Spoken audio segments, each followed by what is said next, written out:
Welcome back. तो friends, अभी का वीडियो है नुपुर शर्मा केस कैसे सिर के बल पलट गया सुप्रीम कोर्ट में। इंटरेस्टिंग। देखें क्या हुआ है। तो वीडियो शुरू करते हैं। वीडियो शुरू करने से पहले अगर आप चैनल पर नए हो और आपने अभी तक सब्सक्राइब नहीं किया है तो जल्दी से पहले सब्सक्राइब के बटन और बेल आइकन को क्लिक कर लो ताकि आपको हमारे सारे न्यू वीडियोस के नोटिफिकेशन मिल जाए जैसे हम अपलोड करें। अगर आपको वीडियो पसंद आता है प्लीज लाइक एंड शेयर। चलिए शुरू करते हैं। नमस्कार, बहुत स्वागत आप सभी का। मैं हूं सुशांत सिन्हा। आज के इस वीडियो में बात करूंगा कि नुपुर शर्मा का मामला दोबारा जब सुप्रीम कोर्ट पहुंचा है तो कैसे सिर के बल पलट गया है। अच्छा। क्योंकि जो आज सुप्रीम कोर्ट में हुआ और उन्हीं दो जजेस ने किया जिन्होंने पिछली बार नुपुर शर्मा को लेकर ऐसी टिप्पणियां की थी जो उन्होंने अपने फैसले में तो शामिल नहीं किया, लेकिन उसको लेकर देश के अंदर बड़ा बवाल मचा, बड़ा हंगामा हुआ। जिस तरीके से नुपुर शर्मा को इकलौता जिम्मेदार बता दिया गया था देश के हालात के लिए, उदयपुर में जो घटना हुई एक तरह से उसके लिए भी जिम्मेदार बता दिया गया था, और नुपुर शर्मा को टीवी पर आकर माफी मांगनी चाहिए थी ये भी कह दिया गया था। उनमें अहंकार है नहीं है, ऐसी बातें एक तरीके से कह दी गई थी। और देश में यह प्रश्न उठने लगा था कि क्या सुप्रीम कोर्ट के जजेस को ऐसा कहने की कोई जरूरत भी थी या नहीं, क्योंकि उस मामले में यह सब कहने का कोई मतलब नहीं बनता था। जब लोग ये चर्चा कर रहे थे तो पूर्व जजेस, पूर्व आईएएस अधिकारी, पूर्व सेना के बड़े लोगों ने चिट्ठी लिखकर बकायदा कहा था कि सुप्रीम कोर्ट के जजेस ने लक्ष्मण रेखा लांघ दी। देखा। लेकिन आज जो हुआ उसी मामले में वो बिल्कुल उल्टा है जो पिछली बार हुआ था उसके मुकाबले। अच्छा, क्या हुआ? पिछली बार भी सुप्रीम कोर्ट गई थी नुपुर शर्मा और उनके वकील ये कहते हुए कि उनकी जान को खतरा है और इसीलिए देश के अलग अलग हिस्सों में जो एफआईआर्स की गई हैं उनके ऊपर, उनको क्लब कर दिया जाए, एक साथ जोड़ दिया जाए और उसकी सुनवाई दिल्ली के अंदर। तब सुप्रीम कोर्ट ने कहा था कि वापस हाई कोर्ट जाओ और साथ ही जितना सुनाना था उतना सुना दिया था। अब करीब 17-18 दिन बाद नुपुर शर्मा के वकील फिर सुप्रीम कोर्ट गए, यही मामला लेकर गए कि नुपुर शर्मा के ऊपर जो अलग अलग एफआईआर हुई हैं उनको क्लब कर दीजिए। इस बीच नुपुर शर्मा किसी हाई कोर्ट भी नहीं गई, वो सीधे फिर से सुप्रीम कोर्ट गई हैं और उन्होंने कहा कि आपने जो टिप्पणियां की थी उसकी वजह से मुझे और नई धमकियां मिली हैं। बिल्कुल। आज ही आपको बता दूं कि एक व्यक्ति पकड़ा गया है जो नुपुर शर्मा को मारने के लिए आया था, उसके पास से हथियार भी मिला है और वो नुपुर शर्मा को बकायदा मार देना चाहता था। तो नुपुर शर्मा और उनके वकील ने इस बार इस बात का जिक्र किया कि पिछली बार जो टिप्पणियां थी उससे उनको नई धमकियां मिली जान से मारने। वो तो नहीं था, लेकिन मुद्दा वही था कि मेरी जान को खतरा है, सारे एफआईआर क्लब कर दीजिए और अभी जितनी एफआईआर हुई हैं उसमें गिरफ्तारी पर फिलहाल के लिए रोक लगा दीजिए। वही सुप्रीम कोर्ट जो पिछली बार कह रहा था कि अहंकारी हो जाओ, जाकर हाईकोर्ट में जाओ और ये जो है तुम्हारी वजह से देश में हो रहा है, आज वो बिल्कुल पलटा हुआ था, बिल्कुल उल्टे स्वरूप में था। और वही दो जज जिन्होंने पिछली बार टिप्पणियां की थी जिनको लेकर देश में इतना हंगामा हुआ, उन्हीं दो जजेस ने नुपुर शर्मा की गिरफ्तारी 10 अगस्त तक ना हो इसका फैसला सुना दिया। कोई और एक्शन ना हो उन एफआईआर पर अभी के लिए, यह भी कह दिया। और तीसरी बड़ी चीज कि उन्होंने राज्यों से इस पर जवाब मांगा है कि क्या अलग अलग एफआईआर को क्लब कर दिया जाए या ना कर दिया जाए।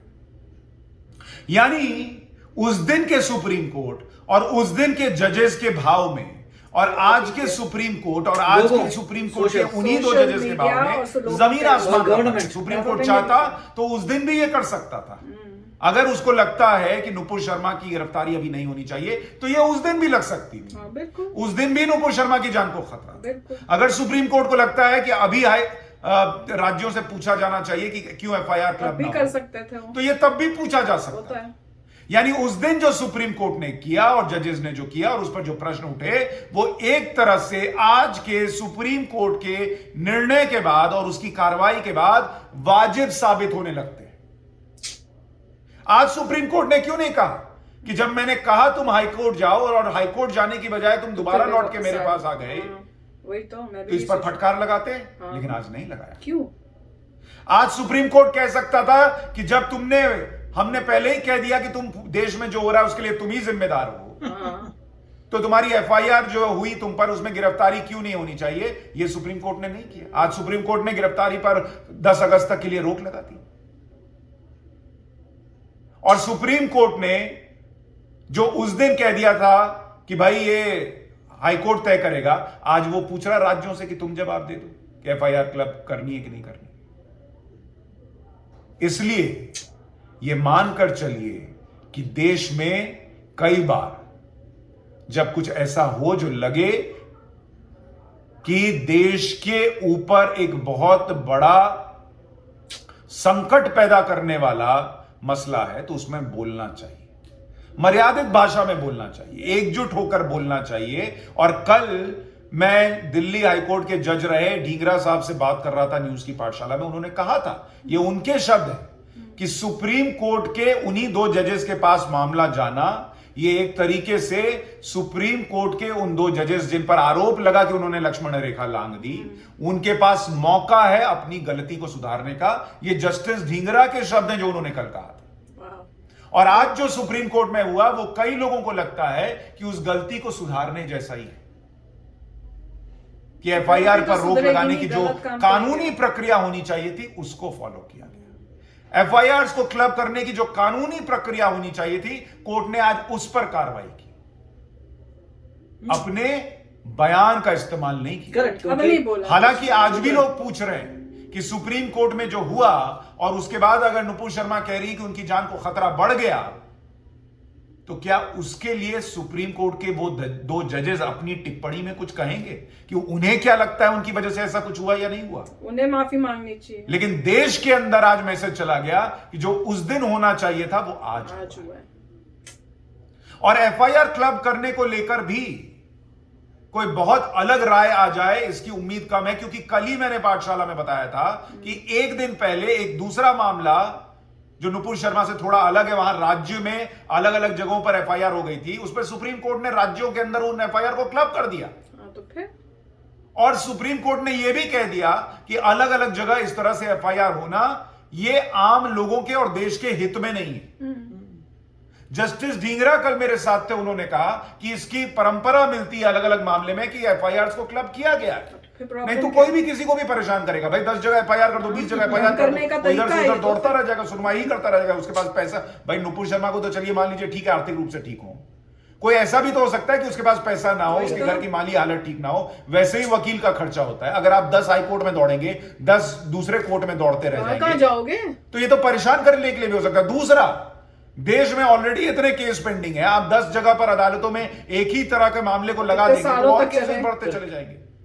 इसलिए भी यह न्यायोचित था कि एफआईआर को क्लब कर दिया जाए, और पुराने इतिहास में यह दिखता है कि एफआईआर को क्लब किया गया, लेकिन वो करने की बजाय सुप्रीम कोर्ट ने नुपुर शर्मा को उस दिन इतना सुनाया, उस दिन की बात थी, अब चेंज हो गया। आज जो सोशल मीडिया की पावर से साबित कर दिया, गवर्नमेंट की पावर, इस देश के अंदर जो आम नागरिक है, उसकी आवाज अगर एक सुर से उठे, मर्यादित ढंग से उठे, सही सवाल पूछने के लिए उठे, तो इस देश में सरकार हो, इस देश के अंदर सुप्रीम कोर्ट हो, इस देश के अंदर जुडिशरी हो, इस देश के अंदर पत्रकारिता हो या पत्रकार हो, या इस देश के अंदर अधिकारी हो, पुलिस हो, हर किसी को अपनी बात बदलनी पड़ती है अगर आपका सवाल वाजिब है और ठीक ढंग से उठा।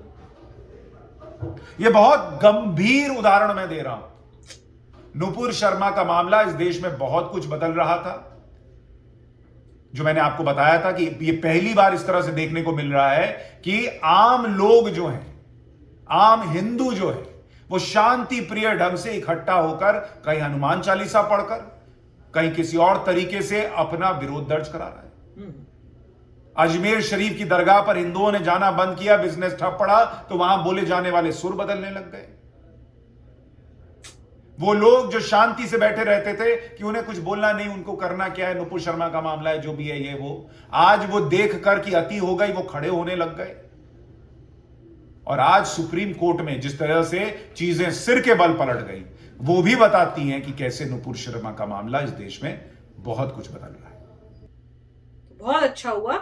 और मेरा तो ये भी है कि जिन्होंने इस टाइप की स्टेटमेंट्स दिए, देखना चाहिए कि उन्होंने ये स्टेटमेंट्स जो हैं विद इन अपनी जो ड्यूटीज हैं उनको क्रॉस करके बोल दिया कि वो ड्यूटीज में इज एक्सेप्टेबल, और अगर नहीं है एक्सेप्टेबल तो एक्शन उन पे लिया जाना चाहिए। But this is really good कि लोगों की आवाज जो उठी, और वहां से जैसे कह रहे हैं कि गवर्नमेंट ने भी कई एक्शंस लिए होंगे ऑब्वियसली, क्योंकि इतना मैं भी हैरान थी कि इतना कुछ बोल देना, और वो भी जब केस से रिलेटेड नहीं है और आप बोलते जा रहे हो इस तरह से। उनकी मतलब केस अभी गया नहीं और आपने अपनी सारी चीजें जिस तरह से बोली उनको पहले ही गिल्टी बना दिया। दैट इज कभी सुना ही नहीं मैंने, मैं तो हैरान थी। मैंने कहा लॉ एंड ऑर्डर को हो क्या गया है, और अगर ये सिचुएशन ठीक नहीं होती तो शायद मेरा भरोसा भी लॉ एंड ऑर्डर से हट गया होता कि भैया यहाँ पे तो कुछ भी मनमानी हो जाती है। जब सुप्रीम कोर्ट के जज अपनी पर्सनल थॉट्स डालने लग गए, देख नहीं रहे सबूतों को, और उस टाइप से जैसे कहते हैं ना कि अंधा होता है, तो वो अंधा ना होके वो अपनी एज एन इंडिविजुअल बोलने लग गए, वो तो बहुत ही इनअप्रोप्रिएट था। तो ये देख के अच्छा लगा कि उनको अपने जो एक्शंस किए हैं अब उससे पीछे हट के अब जो ठीक करना पहले करना चाहिए था वो अब किया है। पर क्वेश्चन ये है कि अगर उन्होंने कुछ गलत किया है, लाइन क्रॉस की है, तो उन पे प्रॉपर एक्शंस भी ले जाने चाहिए, ताकि फ्यूचर में जो जजेस आते हैं they are very serious and they know what their duties are, और वो अपनी ड्यूटीज के विद इन रह के काम करें। नहीं देखिए, जो पहली बार होना चाहिए था वो दूसरी बार हो रहा है, तो अच्छी बात नहीं है, क्योंकि लोगों ने ये एक्सपेक्ट नहीं किया हुआ सुप्रीम कोर्ट से। कभी सुप्रीम कोर्ट हमेशा अच्छा डिसीजन देता है, जो जस्ट है लोग सुनते हैं बड़े खुश होते हैं। पहली बार हुआ था कि डिसीजन पूरा गड़बड़ था, डिसीजन में नहीं था, उन्होंने एक्स्ट्रा जो बात कर दी थी वो गलत थी, और सभी लोगों ने कहा था ये रॉन्ग है। आजकल के समय पे आप ये सब नहीं कर सकते, अपनी जो भी बात कर रहे हैं वो अननेसेसरी बात है। आप बात करिए एफआईआर कंसोलिडेशन की, आलतू फालतू बात मत करो, जो भी बोल रहे हो गलत है, बोलो वो भी गलत है। फिर लोगों ने कहा था कि पॉलिटिकली क्या आप किसी और से अलाइंड हो। उसके बाद बहुत लोगों ने फिर उनके पुराने केसेस निकालने शुरू किए कि ये गलत है वो गलत है। जब उनको दिखा ओ माय गॉड अब तो मेरे पीछे पड़ रहे हैं, मेरे केसेस देख रहे हैं, और गवर्नमेंट भी चुप नहीं बैठी होगी, गवर्नमेंट ने भी बोला होगा कि ये क्या चल रहा है। और जब किसी को थ्रेट लगा होगा कि आप किसी को भी हटा सकते हैं जिंदगी में, जब ये सब चीजें हुई हैं, अब डिफरेंस देखिए। ये पहली बार ही होना चाहिए, पहली बार में नहीं हुआ है। उसके पीछे बहुत है लोगों का, सोशल मीडिया का कहना, लोगों का कहना, गवर्नमेंट का, बहुत डिफरेंट डायरेक्शंस पे उनके ऊपर प्रेशर आया है। तो उनको पता लगा कि मैं जिंदगी में ऐसा नहीं है कि हमेशा के लिए परमानेंट हूं, कुछ भी कर सकता, मेरी रिस्पॉन्सिबिलिटी है, मेरे को ध्यान से बोलना चाहिए। ये उनको समझ आया होगा कि भैया ये सब आप काम करिए, प्रॉपर्ली काम करिए, नहीं काम करेंगे तो कुछ भी हो सकता है, आपको हटा के कोई और बंदा आ जाएगा। तो मेरे ख्याल से ये सब देख के अब ये डिसीजन हुए हैं। जब बोल रहे हैं अच्छा स्टेट्स बताएंगे, ऑफ कोर्स स्टेट्स बोलेंगे हाँ भाई कंसोलिडेट कर दो, तो वो सब तो होगा ही। मगर पहली बार अगर सही आता तो सबके मुंह चुप हो जाते कि भाई मुंह बंद हो जाते हैं कि क्या सुप्रीम कोर्ट ने बोला है। अब चलिए अब हुआ है, एटलीस्ट कुछ तो करेक्शन हुआ, तो अभी भी होप है, इट्स वेरी नाइस। बिल्कुल। तो चलो फ्रेंड्स चलते हैं, मिलेंगे नेक्स्ट वीडियो में बहुत ही जल्द। Till then take care and bye bye. तो अगर आप मेरे इस चैनल पे नए हो तो जल्दी से सब्सक्राइब के बटन को हिट करो और बेल आइकन को क्लिक करो, ताकि आपको मेरा जब नया वीडियो मैं लगाऊं आपको उसके बारे में जल्दी से पता चल जाए।